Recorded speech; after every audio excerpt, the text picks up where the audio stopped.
기도드립니다. 하나님, 늘 주께서 말씀하실 때마다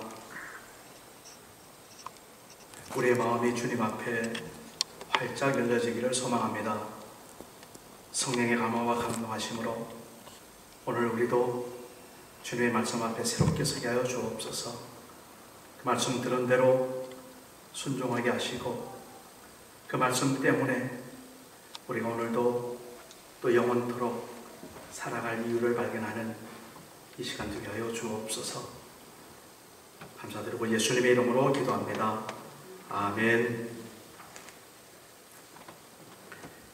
예수님의 생애를 쭉 이렇게 살펴보다가 예수님께서 십자가에 죽으시고 부활하시고 그 부활하신 그 기간을 함께 우리가 이렇게 지나면서 그 부활하신 주님을 만나는 또 그 부활하신 주님과 함께하는 그 제자들의 모습을 보면서 오늘 우리도 주님과 함께 살아가는 것이 어떤 삶인지 계속 살펴보고 있습니다. 다음 주는 이제 예수님의 승천에 대해서 마지막으로 하고 일대기가 생애가 아마 끝날 걸로 그렇게 준비되고 있습니다. 오늘은 사실 지난주 들었던 말씀과 함께 맥락이 이어지고 있습니다. 지난주 디베라 바닷가 갈릴리 호숫가죠. 그곳에서 일어났던 일들을 통해서 우리의 허물과 부족함에도 불구하고 부활하신 주님께서 우리를 새롭게 찾아오시고 새롭게 세워주시는, 새롭게 인정하시는 그 위로 가운데 이번 한 주간, 지난 한 주간 우리가 살겠노라고 그렇게 말씀을 들었죠. 한 주간들 어떻게 사셨습니까? 하나님의 은혜와 하나님의 사랑과 하나님의 위로로 사셨나요? 오늘 이제 조금 더 구체적으로 그 하나님의 그 사랑과 은혜가 얼마나 크고 놀라우신지 그것을 이 베드로가 부활하신 주님 앞에 서는 모습을 보면서 오늘 우리도 새롭게 정말 주님 앞에 한번 섰으면 하는 바람입니다. 결론이기도 하지만 우리 제목을 너는 나를 따르라 이렇게 잡았습니다. 나를 따르라는 follow me 이렇게 이제 이야기하지만 특별히 여기 너는 나를 따르라 했을 때 그때 영어 번역이 어떻게 된다고 하면 you must follow me. 뭐 다른 의견이 없는 거예요. 굉장한 강제성뿐만 아니라 당위성뿐만 아니라 따르지 않고는 다른 재간이 없는 이 must라는 말이 엄청나게 강한 그 표현이지 않습니까? 나를 따라와야만 된다 라고 못 박는 그 음성을 이 베드로가 듣습니다.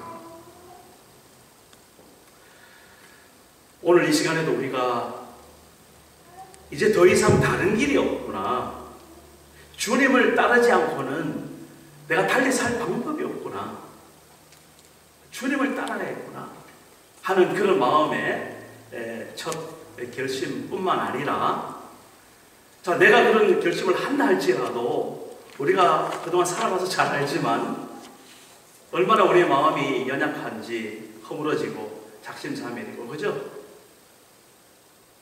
그래서 우리가 주님을 따를 때에 내 고집이나 내 결심이나 나의 생각으로 따르는 것이 아니라 주님께서 따르라고 하셨으니까 그 말씀에 의지해서 그 명령에 의지해서 내가 한 발 한 발 내딛는 삶을 이제 내가 하나님의 자녀로서 살아가고 있다는 것을 오늘도 다시 한번 확인해 보시기를 간절히 바랍니다. 평가는 하나님이 하시는 겁니다. 우리가 재단하고 우리가 심판하지 않습니다. 마지막 결론은 우리 주님께서 붙들고 계십니다. 너무 쉽게 우리가 판단하지 말고 너무 쉽게 우리가 결정하지 말고 다만 나의 부족함과 연약함 가운데서도 주님이 나를 부르셨으니 베드로에게 나를 따르라고 그렇게 정말 다른 길은 없이 나를 따르라고 그렇게 명령하신 것처럼 오늘 나에게도 오늘 말씀을 통해서 너는 나를 따라야 된다라고 우리 주님께서 말씀하시니 그래 이제 따라가야지 하면서 오늘 한 발자국 내딛고 내일 한 발자국 내딛고 그렇게 내딛다 보면 우리의 발자취가 정말 주님과 함께 동행하는 발자취, 정말 하나님께서 기뻐하시는 발자취, 그리고 내가 돌아봐도 참 잘 살았구나 하는 그런 우리 인생의 발자취가 될 줄로 믿습니다.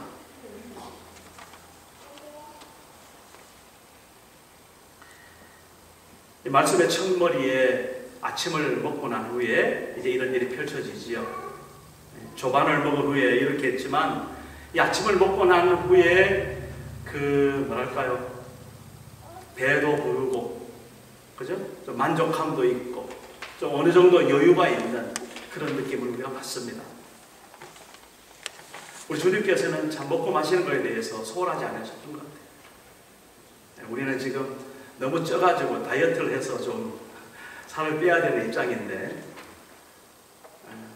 정상적으로 우리가 정말 주 안에서 이렇게 함께 더불어 먹고 마시는 게 얼마나 기쁘고 행복한지 여러분 그렇지 않습니까? 한 가정에서 밥상에 이렇게 둘러앉아서 벌써 저희 가정만 해도 밥상에 4명이서 같이 둘러앉아서 밥 먹는 게 언젠가 싶을 정도로 우리는 다 그렇게 살잖아요. 각자 알아서 챙겨 먹고 각자 시간에 맞춰서 먹기 때문에 함께 한 상에 둘러앉아서 먹고 마시는 게 그렇게 기다려지고 정말 이렇게 아름답게 보이는, 그리고 가끔 저도 옛날 생각에 그런 것이 원하긴 하지만 시대가 따라주지는 않는 겁니다. 그러나 우리가 같이 한 상에 둘러앉아서 먹는 그 밥상, 소위 말하면 밥상 공동체, 그 식사 공동체, 그 한 식구라는 개념, 함께 같이 먹는다는 것, 함께 생명을 나눈다는 그 개념을 저희들은 매주 교회에서 이렇게 또 다른 예배로 하나님 앞에 우리가 섬기고 있습니다. 지난번도 말씀드렸지만 매주 이 음식 준비가, 오늘 호영이도 당장에 지금 음식 준비하려니까 이게 뭐 천이 없는 거예요 지금. 어쨌든 우리가 함께 한 자리에서 먹고 마시는 것 너무너무 소중하고 중요한 겁니다. 우리 하나님의 나라에서도 이러한 함께 더불어 먹고 나누는 그런 삶이 영원토록 이어지리라고 저는 분명히 믿고 감사하고 있습니다. 그 아침을 그렇게 따뜻하게 먹고 난 후에 그때 한 음성이 들리는 겁니다. 예수님께서 말씀하세요. 요한의 아들 시몬아, 누구라고요? 베드로를 부르는 거죠. 베드로야 하지 않고 요한의 아들 시몬아. 얼마나 정말 따뜻한 그 원색적인 정이 들어있는 그런 부름인지 모릅니다. 그 베드로의 근본을 훑어나가는 그러한 부름 앞에서 베드로가 아마 깜짝 놀랐을 거예요. 주님이 무엇을 말씀하시려고 그러지? 아내나 다를까 예수님의 보디에서 이렇게 물었습니다. 네가 나를 사랑하느냐?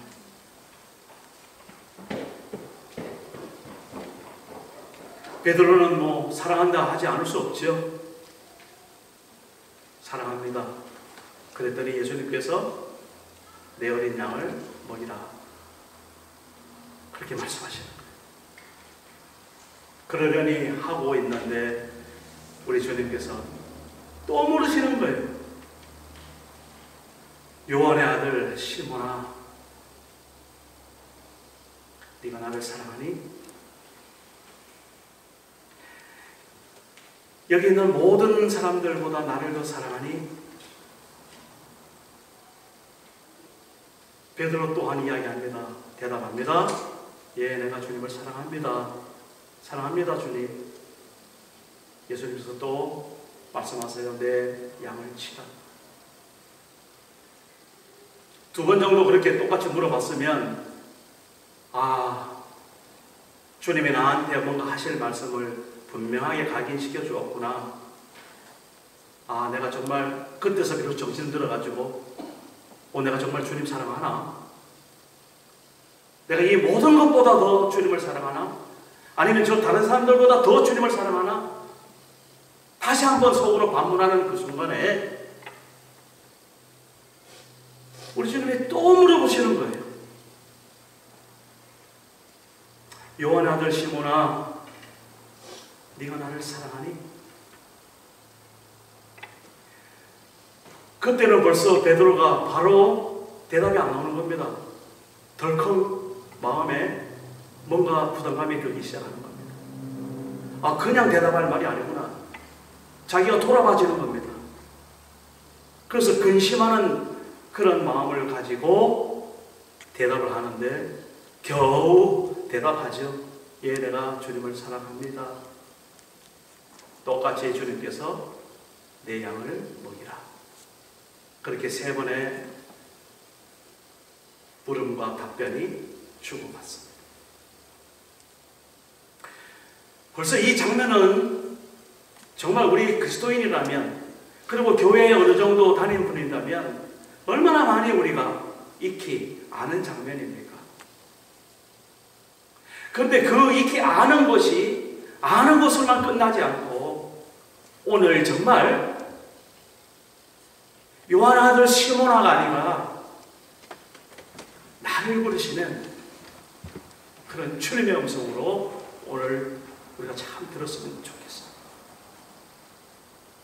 제가 웬만해서는 찬송 부를 때 반복하지는 않습니다.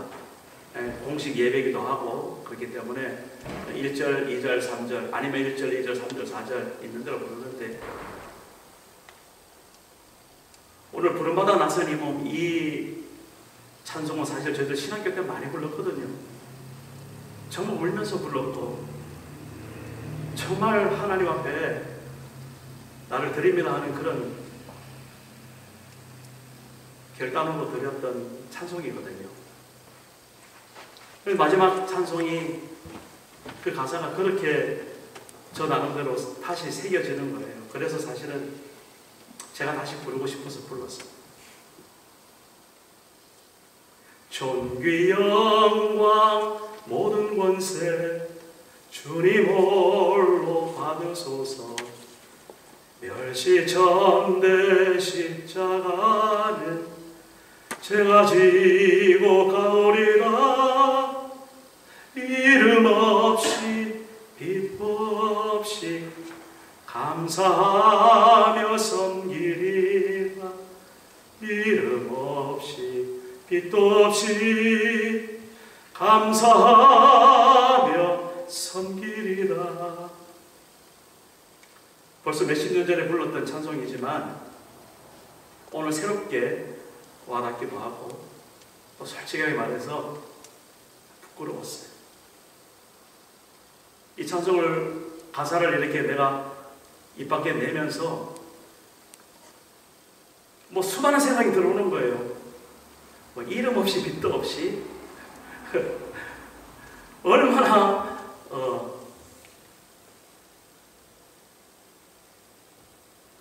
무슨 존귀 영광을 다 하나님께 드렸다고 네가 가르친 것 없고 이런 것. 어쨌든 우리가 다시 한번 주님이 나를 불러주었을 때 내가 주님 앞에 어떤 모습으로 한번 서야 되는, 결단해야 되는 그러한 나의 반응이 반드시 있어야 된다는 사실을 놓치지 마시기 바랍니다. 우리가 어렸을 때는 그냥 알아서 챙겨주시고 또 먹여주시고 재워주시고, 근데 어느 정도 좀 자라면 이제는 어때요?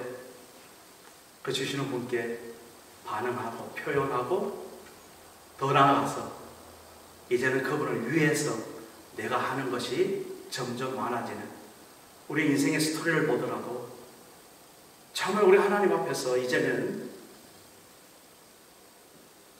물론 그렇다 할지라도 우리가 누릴 수밖에 없지만 그러나 조금이라도 하나님 앞에 반응하는, 하나님 앞에 나의 결단을 새롭게 하는 그런 부르심이 오늘 새로워지기를 간절히 소망합니다. 이 세 번의 질문과 대답 속에서 우리가 하나 더 오늘 분명히 좀 알고 넘어가야 될 것이 있습니다. 베드로 개인을 한번 생각해 봐야 됩니다. 여러분, 베드로가 어떤 사람이었습니까?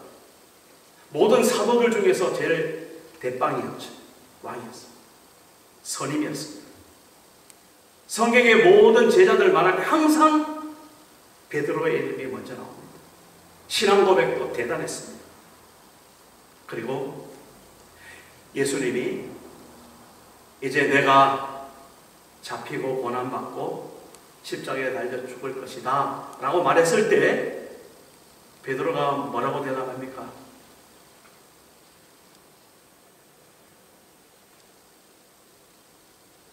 주님. 다른 사람들이 다 주님을 배반한다 할지라도 나는 주님을 배반하지 않겠습니다.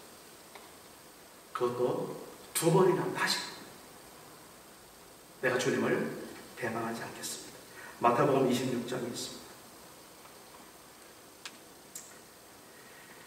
예수님께서 그때 바로 이렇게 대답을 하셨어요. 내가 진실로 너에게 이르노니 오늘 밤 다굴기 전에 네가 3번 나를 부인하리라. 베드로가 그 소리를 들으면서 또다시 작정하고 이렇게 말합니다. 베드로가 이르되 내가 주와 함께 죽을지언정 주를 부인하지 않겠나이다 라고 그렇게 이야기합니다. 그 말 받아서 다른 제자들도 그렇게 이야기합니다. 자, 이랬던 제자들, 그 중에 베드로. 예수님께서 딱 겟세마네 동산 기도 마치고 군병들이 잡으러 왔을 때, 잡아서 대제사장들에 섰을 때, 그때 성경은 뭐라고 말하는가 하면 이에 제자들이 다 예수님을 버리고 도망하니라. 마태복음 26장 56절입니다. 다 도망하니라. 베드로 보니까 58절에 베드로는 멀찍히 뭔가 좀 의미심장하죠. 예수님, 내가 예수님과 같이 죽겠습니다. 내가 예수님을 부인하지 않겠습니다. 그렇게 정말 장담했던 이 베드로, 벌써 뭔가 의미가 심장한 거예요. 멀찍히 예수님을 조심조심 누가 볼까봐 그렇게 따라가는 모습입니다. 그런데 이제 결정적으로 그 뜰에 앉았을 때에 옆에 있는 사람이 이야기하죠. 어디서 많이 봤는데 너 예수님과 함께 따라갔던 사람이지? 아니야, 난 몰라. 바로 대답이 나옵니다. 또 다른 사람이 물어봅니다. 아니야, 당신이 잘못 봤어. 나는 아니야. 2번 했죠. 마지막 3번째 물어봤을 때는 그 예수님을 아주 저주까지 하면서 모른다라고 그렇게 대답을 하는 그 순간 다 이뤘습니다. 예수님께서 바로 그 전에 그렇게 이야기했죠. 네가 3번 나를 부인하리라. 달기 울기 전에.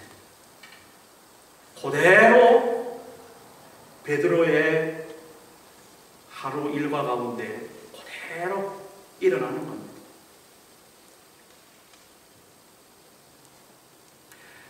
베드로가 그때 부인하고 그랬을 때 생각하고 고민하고 부인했습니까? 자동으로 부인했어요. 왜 그랬을까요? 무섭기도 하고 뭐 여러 가지 다시 말해서 우리 인간이 그렇다라는 것 베드로만 욕할 게 아닙니다. 오늘 우리도 여러분들 한번 보세요. 생활하면서 정말 예수님을 드러내야 될 때, 정말 예수님을 내가 불러야 될 때, 정말 예수님 앞에 내가 서야 될 때 얼마나 우리는 순간순간 우리 주님을 부인하고 사는지 베드로 욕할 게 아니죠. 저부터 그렇습니다. 달리 울자 베드로가 그때서야 머리에 망치로 맞은 듯이 그것이 생각이 나는 거예요. 예수님께서 그렇게 말씀했던 것이 이제 생각이 나는 거예요. 그리고 그 자리에서 통곡한 베드로의 모습을 우리는 성경에서 봅니다. 그 후로 베드로의 마음이 어땠을까 한번 생각해 보셨나요? 그 받은 상처, 그 받은 트라우마, 그 받은 나름대로의 어떤 무너진 자존심, 그거 한번 생각해 보셨나요? 사실 오늘 우리가 살아가는 것도 그렇게 우리가 주님을 부인하고 살아가는 것이 편합니까? 편치 않습니까? 편해요? 편치 않죠. 우리가 알지만 부인할 수밖에 없는 나의 연약함과 이 시대적인 상황을 우리는 애써 감출 수밖에 없는 삶을 살아가고 있는 것을 우리 스스로 잘 알고 있죠. 그러면서 우리는 어떻습니까? 힘들어요. 내가 왜 이렇게 당당하지 못할까? 내가 왜 이렇게 예수장에 닿지 못할까? 내가 왜 이렇게 주님 말씀대로 순종하지 못할까? 그러면서 매일 밤을 무너지고 그렇게 잠이 드는 우리들의 모습 아닌가요? 그런 아픔과 상처가 베드로뿐만 아니라 제자들 오늘 우리에게도 있다는 사실을 잘 받아들이시길 바랍니다. 이것을 받아들이지 않으면 우리가 나도 모르게 위선이 되고 말아요. 겉으로 볼 때는 잘 믿는 것 같은데 속으로는 부인하는 게 많아요. 누가 볼 때는 뭔가 되는 것 같은데 누가 안 보면 내 마음대로 해요.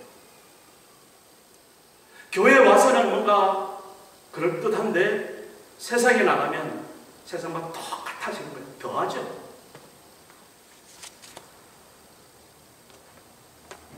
오늘 우리가 그런 존재라는 사실을 베드로를 욕할 게 아니라 그 베드로가 바로 나구나 라고 할 수밖에 없는 그것을 오늘 우리는 먼저 인정해야만 된다는 것입니다. 베드로의 그 아픔과 상처를 우리 부활하신 주님께서 잘 아시고 계셨어요. 우리 주님께서 바로 오늘 요한의 아들 시몬아 그렇게 불렀을 때에 왜 불렀을까? 저는 정말 바로 이 부름이 예수님께서 그 상처난 베드로를 치유하시는 회복의 부르심이라고 저는 믿습니다. 그 상처를 붙들어 주시는, 그 상처를 꿰매 주시는, 그 상처를 보듬어 주시는, 그 상처를 아물게 해주시는 주님의 사랑의 부르심이라고 저는 믿습니다. 요한의 아들 시몬아,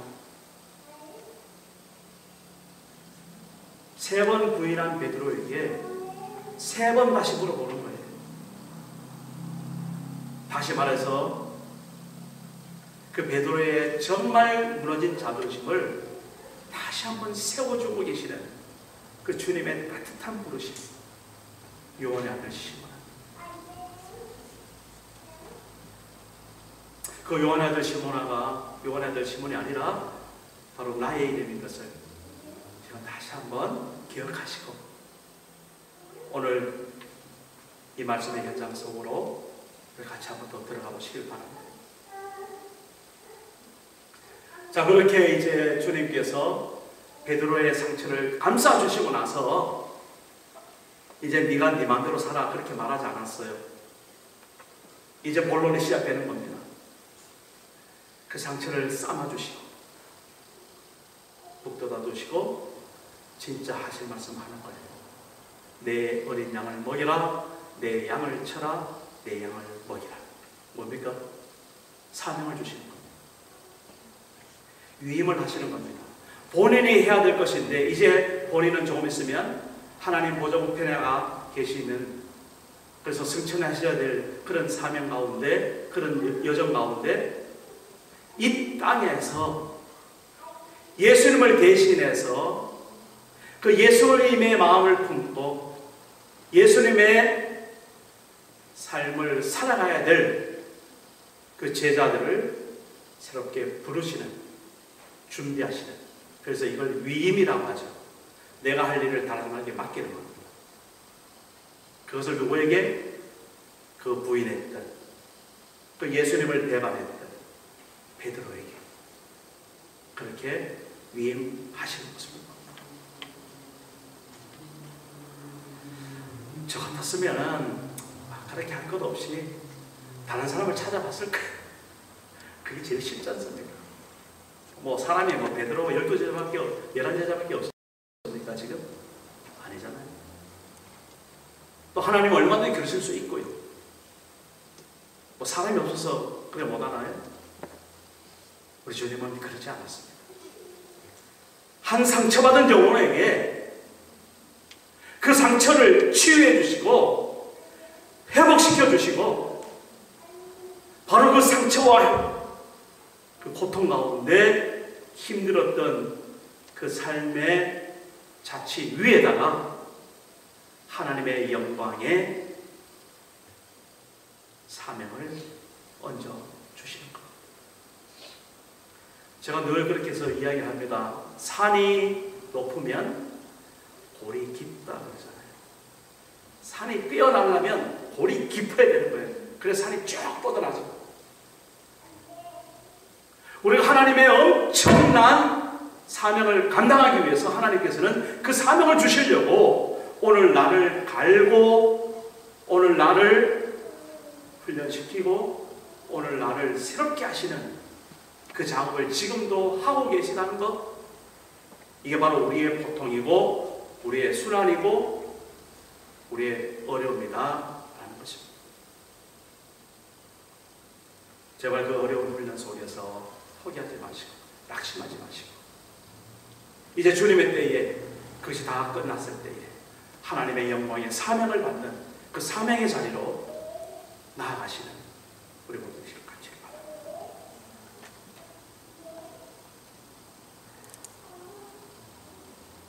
그래서 예수님께서 그 베드로에게 주셨던 말씀이 나를 따르라였습니다.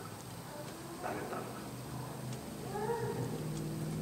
우리가 주님을 따를 때에 이 세상에서 주님을 따르는 것이 얼마나 영광의 길이지만 힘든 자리인 줄 우리가 늘 제 말씀 가운데 말씀을 드립니다. 주님을 따르는 길은 여전히 이 땅에서 십자가라는 사실을 우리가 늘 알고 있기 때문에 그렇습니다. 우리가 영광 받으면서 이 땅에서 주님을 따르지는 않습니다. 우리가 이 땅에서 주님을 따른다는 것은 십자가를 짊어지는 겁니다. 그러면서 동시에 우리 주님께서는 각자의 사명대로 우리를 부르신다는 사실을 오늘 우리는 발견하게 됩니다. 다른 사람 돌아볼 여기가 없어요. 하나님과 나 사이에 내게 주신 사명대로 내가 따라가는 겁니다. 다른 사람을 멸시할 필요도 없고 부러워할 필요도 없어요. 비교할 이유가 없어요. 내가 하나님과 1대1로 그렇게 부르심을 입고 그렇게 그 사명대로 살아가는 겁니다. 그렇게 내가 내대로 살아가다 보면 하나님께서는 사랑하는 자 그 뜻대로 부르심을 입은 자들을 통하여서 어떻게 해요? 합력하여 선을 이루시는 하나님의 놀라운 그림을 우리는 천국 가서 보게 될 겁니다.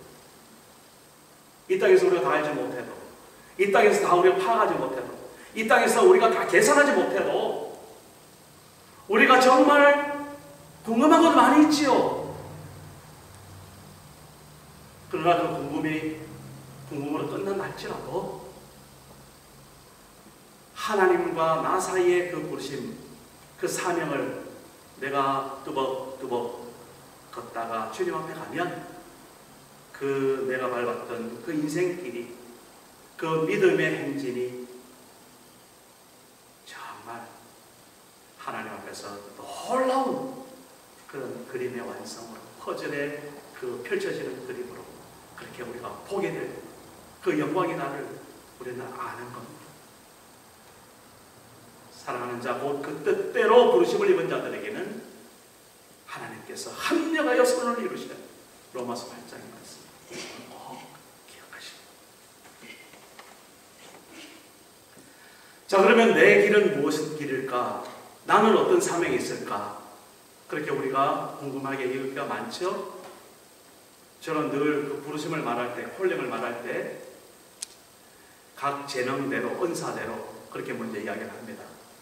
내가 잘하는 대로 부르심을 입으면 되는 거예요. 하나님께서는 그것을 내 마음에 소원을 두셔가지고 내가 잘하는 것을 하고 싶도록 하나님께서 늘 말씀하세요. 그럼 어떤 일이든지 그 내가 잘하는 것, 내가 가지고 있는 재능대로, 달란트대로 하나님 앞에 다 섬기면서 살아가는 겁니다. 내가 가장 잘하는 것, 밤새도록 그 일을 해도 실증나지 않는 것, 하나님 앞에 받은 사명이에요. 하시면 되는 겁니다. 우리 젊은이들, 내가 이렇게 일할 때 언제 한번 그래 봤어요. 야, 나 밤새도록 게임하는데, 야, 이거 게임이 내 부르심인가 보다. 응? 이거는 분명히 금방 파악이 되죠. 제 말이 그렇게 오해될 수 있습니까?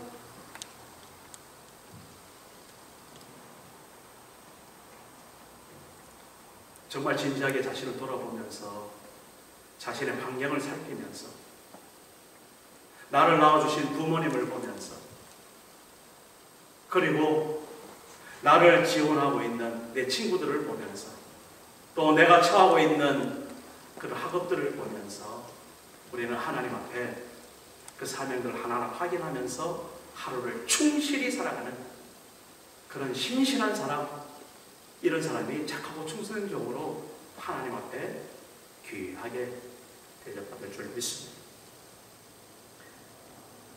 베드로의 길과 요한의 길이 따로 있다는 겁니다.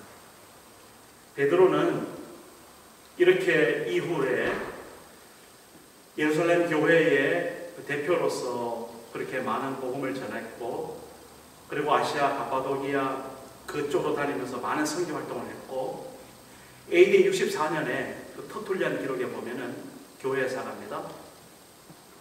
네로 황제 그 박해 때 십자가에 그렇게 못 박혀 순교해 있는 그런 기록들이 있습니다.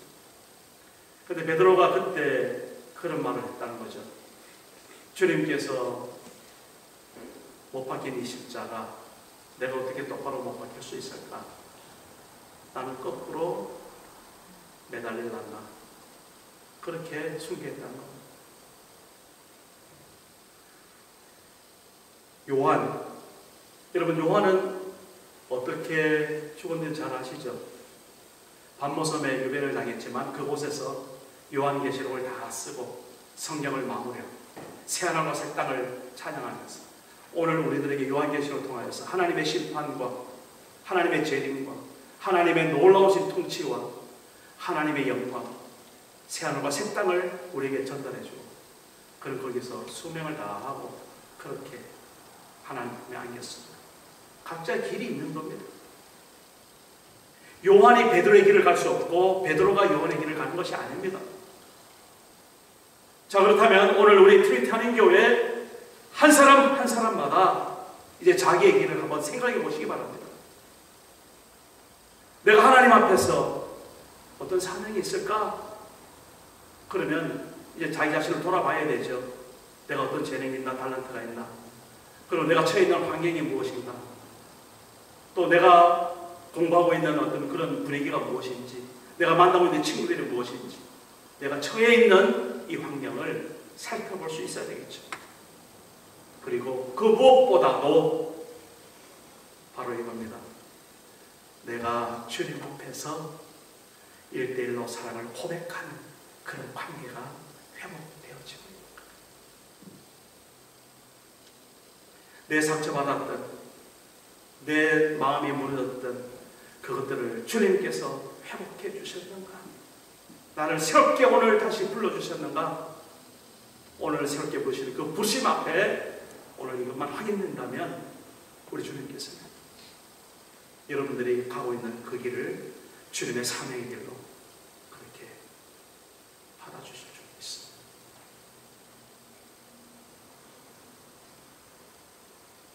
오늘도 우리는 우리를 부르시는 주님 앞에 서 있습니다. 그리고 내가 주님을 따르면서 부를 나의 노래는 십자가입니다.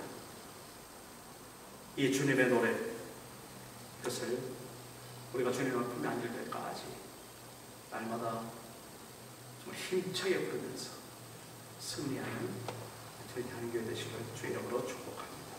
그러나 내게는 우리 주 예수 그리스도의 십자가 외에 결코 자랑할 것이 없으니 그리스도로 말미암아 세상이 나를 위하여 십자가에 못 박히고 내가 또한 세상을 위하여 그러하니라.